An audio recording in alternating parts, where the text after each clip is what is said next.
Hi. I've had an awesome couple of months. I'm from Australia, but I've lived here for quite a few years. And 2 years ago, I went back to Australia and had quite a traumatic experience that unfolded with my family. And I internalized it and got very depressed.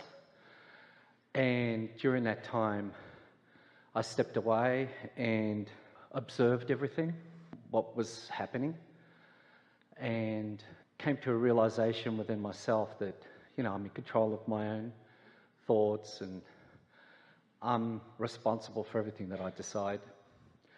So what happened to you when you returned is because of the things that you were observing, it caused you for a little while to acquiesce to the vibration of who you were then. Yes. Which caused a big split in you, because who you were then and who you are now is quite different. And then it just took you a little while to find your balance. But that's good information, isn't it? Because you can't go back. There is no regression. Right. And people around you tend to remember you as you once presented yourself to them energetically. Right. Yeah. I found the word there's actually two words. Just quickly, I love the word deliciousness.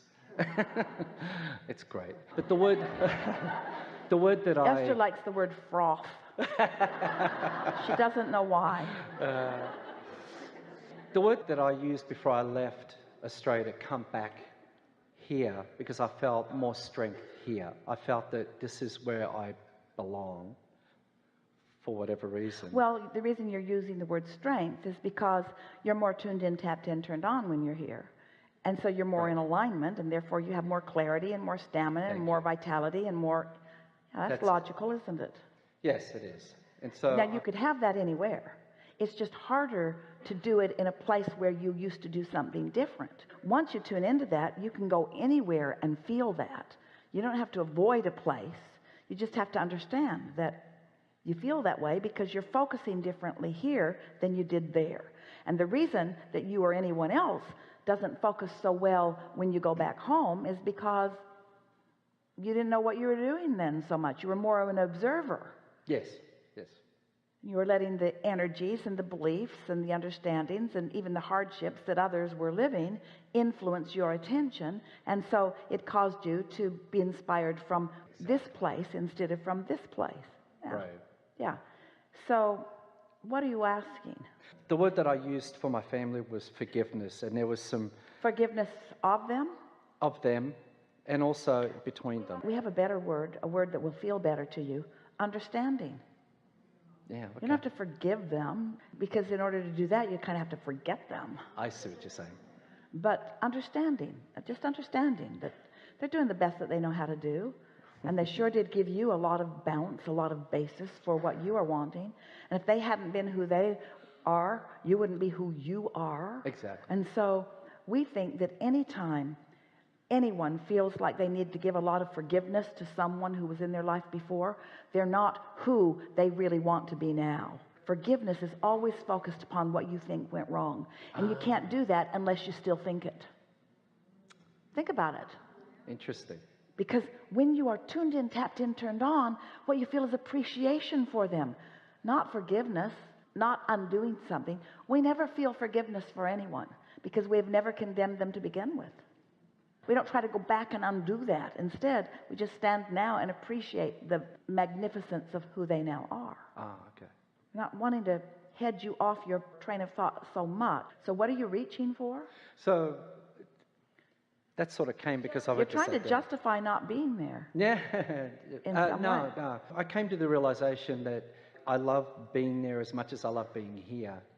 But as you said, I feel more comfortable here in my vibration. I'm in more control. So what are you forgiving them for? I had a lot of anger because... You're forgiving them for your anger? Probably not. I want them to forgive each other because they're angry with each other. Oh, well, you don't have enough years left.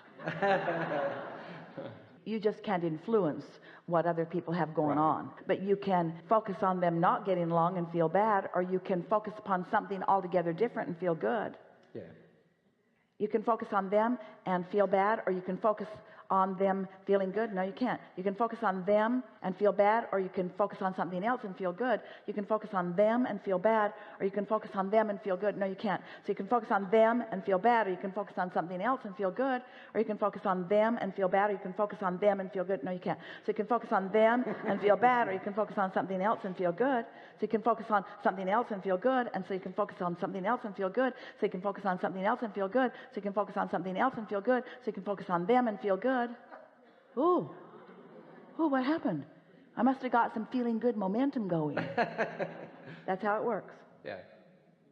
And that doesn't require forgiveness, because you don't feel better because they are forgivable. They're just as bad as they ever were. Prof.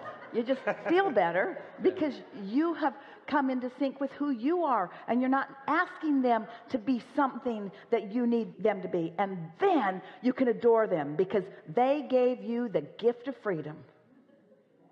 Thank you. That's wonderful. The freedom to feel good when they don't give you the reason to do it. That's true freedom. Mm-hmm.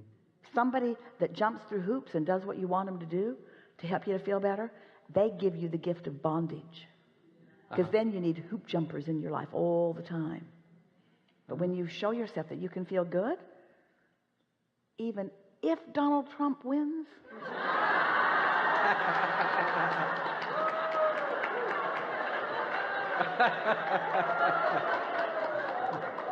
now you got it.